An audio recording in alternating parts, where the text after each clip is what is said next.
నమస్కారం. నమస్తే సార్. ఏ సమస్య గురించి? సార్ నేను ఇక్కడ ప్రజావాణి ఓపెన్ అయినప్పటి నుంచి నేను మామూలుగా అయితే నేను చాలామంది నాకు వేరే పార్టీలో చేసినప్పటి నుంచి అందరు నాకు సపోర్ట్ చేస్తున్నారు సార్. కానీ ఆ ప్రభుత్వం ఏమీ ఇవ్వలేదు మేడం. ఇప్పుడు కాంగ్రెస్ మేము ఓట్లేసి నువ్వు చెప్పినందుకు ఓట్లేసి గెలిపించాము, కాంగ్రెస్ వచ్చింది కదా, ఇప్పుడన్నా ఏదన్నా హెల్ప్ చేయండి అంటే నేను 4 months నుంచి పేదవాళ్ళ కోసమే నేను తిరుగుతున్నాను సార్. నేను లాస్ట్ 18 రోజు వీళ్ళతో ఒక అతను ఏం మాట్లాడాడంటే, ఎందుకు వస్తున్నారమ్మా ఇక్కడికి మీరు, జుట్టంతా రాలిపోవాలి. ఏం చెప్పారు? గట్టిగా మాట్లాడు. ఇగో జుట్టు మొత్తం ఊడిపోయినా కానీ మీకు ఏమి రాదమ్మా, ఎందుకు వస్తుండ్రు, వేస్ట్గా కాళ్ళు అరిగిపోవాలి, అన్నీ అరిగిపోవాలి, వేస్ట్ ఎందుకు వస్తుండ్రు అని చెప్పింది సార్. ఓసారి మీ బతుకులు ఇంతే, మీరు ఎందుకు వస్తున్నారు ఇక్కడ, ఈ ప్రభుత్వం కూడా ఏమి ఇవ్వదు, మీ జుట్టంతా రాలిపోయి గుండె అయిపోయినా కానీ ఈ ప్రభుత్వం కూడా ఏమి ఇవ్వదని 18కి మాట్లాడారు. వాళ్ళు ఎవరో నేను గుర్తుపడతాను. కానీ నేను 25కి ఏం జరిగిందంటే సార్, నేను 25 members వచ్చారు సార్, అప్లికేషన్ డ్రాప్ ఇచ్చాను. 4 months నుంచి నేను పేదవాళ్ళ కోసమే నేను కష్టపడుతున్నా, ఇప్పటి నుంచి కాదు, పేదవాళ్ళ కోసమే నేను కష్టపడుతున్నా. నేను అప్పుడు ఏం జరిగిందంటే, నేను అందరూ వచ్చారు సార్, రాపిచ్చి అయిపోయింది వెళ్ళిపోతున్నారు. లాస్ట్ టైంలో నేను బయటకు వచ్చే టైంలో ముగ్గురు ముస్లిమ్స్ వచ్చారు సార్. పాపం ఒక పేషెంట్, మేడం మీరు వెళ్ళిపోతున్నారా, సారీ మేడం మేము లేట్ అయిపోయిందంటే, సరే అమ్మా మీరు లోపలికి వెళ్ళి రాపిచ్చండి, నేను ఇట్లా వెళ్ళిపోతున్నానంటే లేదని రిక్వెస్ట్ చేసుకున్నారు.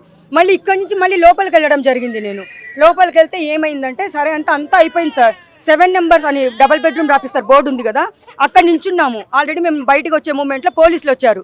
పోలీసులు వచ్చి ముగ్గురు జెంట్స్ పోలీసులు, వాళ్ళు సిఐ తెలియదు, ఎస్ఐ తెలియదు, ఎవరైనా తెలియదు, ముగ్గురు లేడీస్.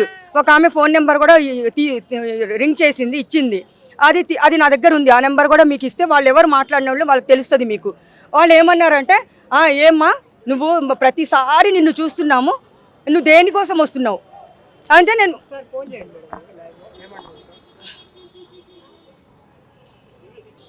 అసలు ఇంత ప్రజావానికి ఇంతమంది ప్రజలు వస్తుండే, అసలు అధికారులు పట్టించుకుంటారు చెప్పేసి లేదు సార్. ఇప్పుడు ఫోన్ చేస్తాను చూడండి, పోలీస్ ఆమెకి, ఆమెనే పోలీస్కే చేయమంటున్నాను కదా. హలో హలో హలో మేడం, అది ఆ రోజు నేను 25కి వచ్చాను కదా మేడం, షర్మిల నా పేరు. అదే నాకు చేశారు కదా మేడం, ఆ రోజు సార్ వాళ్ళు అంతా ఇదిగా మాట్లాడారు కదా, నాకు వీడియోలు తీసి నాకు వీడియోలు తీశారు, నా ఫోన్ నెంబర్ తీసుకున్నారు, నన్ను అరెస్ట్ చేస్తానని చెప్పారు కదా. మరి అవును మేడం, మీరు లోపల మాట్లాడకూడదు కదా అలాగా. కట్ చేసింది. నాకెందుకు చేస్తున్నారంటే, మీరు నా వీడియోస్ ఎందుకు తీసుకున్నారు, నాకెందుకు చేశారంటే మరి నా ఫోన్ నెంబర్ ఎందుకు తీసుకున్నారు, మరి ఇప్పుడు ఎక్కడ కనిపిస్తే అక్కడ అరెస్ట్ చేస్తామని చెప్పారు కదా, మరి అరెస్ట్ చేయాల్సింది, మరి ఎందుకు చేయట్లేదు, మీరు ఎందుకు వస్తున్నారు, మీ మీద అన్ని సీసీ కెమెరాలు నా మీద నిఘా పెట్టాయి. అంటే పేదవాళ్ళకు న్యాయం చేయాలని మనం చూస్తే ప్రజలు ఈ ప్రభుత్వం వాళ్ళని అడ్డుకుంటుంది అని చెప్పేసి, మీరు పేదవాళ్ళకి నేను వాళ్ళకి చేయడమే పెద్ద తప్పు. ఫస్ట్ ఆఫ్ ఆల్ ఏంటంటే, నన్ను వాళ్ళకి హెల్ప్ చేస్తే నన్ను అరెస్ట్ చేస్తారు, అది కరెక్టే కదా సార్.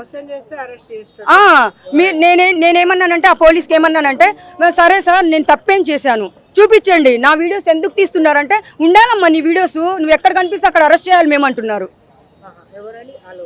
పేరు తెలియదు సార్. ఈమె ఇప్పుడు గుర్తుపడ లోపలే ఉంటారు వాళ్ళు. ఇప్పుడు ఈమెకు ఫోన్ చేశాను కదా, ఆమెను అడగండి, మొత్తం ఆ రోజు ఎవరు మాట్లాడారో ఆమెనే చెప్తుంది.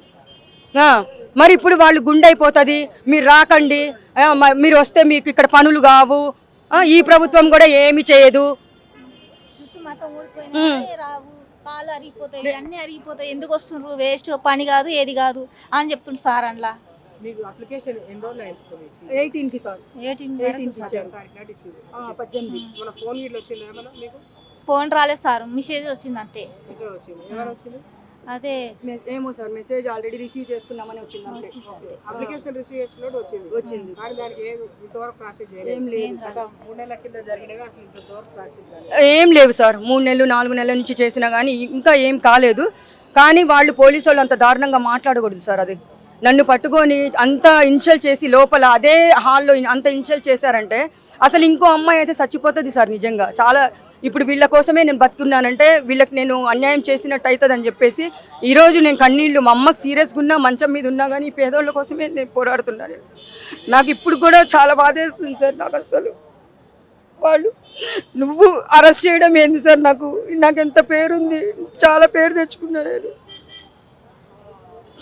ఇప్పుడు రేవంత్ అన్న కూడా తెలుసుకోవాలి లోపల ఎందుకు ఇది పెట్టారు, ప్రజల కోసమే కదా పెట్టారు. ఇప్పుడు ప్రజావాణి అంటే ఎందుకు పెట్టారు? వీళ్ళకి ఏం తెలియదు సార్, పాపం పేదవాళ్ళు ఏం తెలియదు, రాదు. అది నాకు పంపిస్తారు వాళ్ళు. మెసేజ్ చూడడానికి కూడా రాదు సార్, మాకు ఏది రాదు. చిన్న ఫోన్లు సార్ వాళ్ళవి, చిన్న ఫోన్లు. పొద్దున కూలికి పోతే సాయంత్రం వచ్చి ఏదో వండుకో మేడం మాకు రేషన్ కార్డు అన్న ఇప్పియండి మేడం, మాకేం లేదు మేడం అన్నందుకు, వీళ్ళు పిలిచినందుకు, ఫోన్ చేసినందుకు, వచ్చినందుకు నాకు పోలీసులు చాలా బుద్ధి చెప్పారు. లోపల చాలా బుద్ధి చెప్పారు సార్. నన్ను అరెస్ట్ చేయాల్సిందే, రావట్లేదు సార్ అంటున్నారు. అలాంటిది నేను మరి రావట్లేదు. నేను వీళ్ళ కోసము ఎంత కష్టపడుతున్నానో వీళ్ళందరికీ చాలా మందికి తెలుసా ఎంతమంది ఉన్నారో. ఇప్పుడు నాకు ఇలా జరిగిందని ఇప్పుడు మీడియాలో చూసినా కానీ, టీవీలో చూసినా కానీ, ఏంటి షర్మిల మేడంకి ఇట్లా జరిగిందా, ఇలా చేశారని వాళ్ళు ఇప్పుడు అందరూ తలుచుకుంటారు సార్ నన్ను, తెలుసా. ఏం లేదు సార్, డిమాండ్ ఏం లేదు. ఇప్పుడు వీళ్ళందరూ చాలా మంది రేషన్ కార్డు లేదు సార్, చాలా మంది ఇల్లు లేవు, రేషన్ కార్డు లేదు. పిల్లలకి ఏమన్నా ఆరోగ్యం బాగాలేకుంటే వాళ్ళు డబ్బులు హాస్పిటల్, పెద్ద పెద్ద హాస్పిటల్ చూపించుకోలేక ప్రాణాలు కూడా కోల్పోయే వాళ్ళు చాలా మంది ఉన్నారు సార్. అలాంటి వాళ్ళకి హెల్ప్ చేయమని చెప్పండి సార్ ఈ ప్రభుత్వం. నన్ను ఇంకేం లేదు, ఆపేశారు.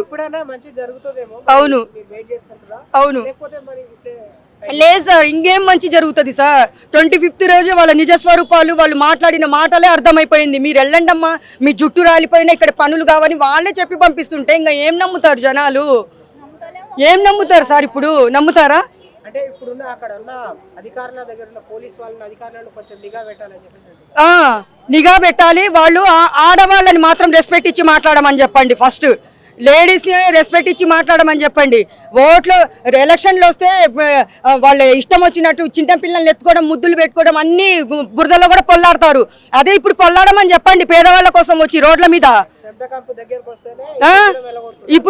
ఇప్పుడు అన్ని ఓట్లేసి గెలిపించారు కాబట్టి ఇప్పుడు చెమటా కంపు కాదు, ఎంత దూరం నిలబడి మాట్లాడడం కాదు. అదే ఎలక్షన్లు వచ్చినాయి అనుకోండి, వాటేసుకోవడం, ముద్దులు పెట్టుకోవడం కాదు. ఆ ముద్దులు ఏదో ఇప్పుడే పెట్టుకోమని చెప్పండి.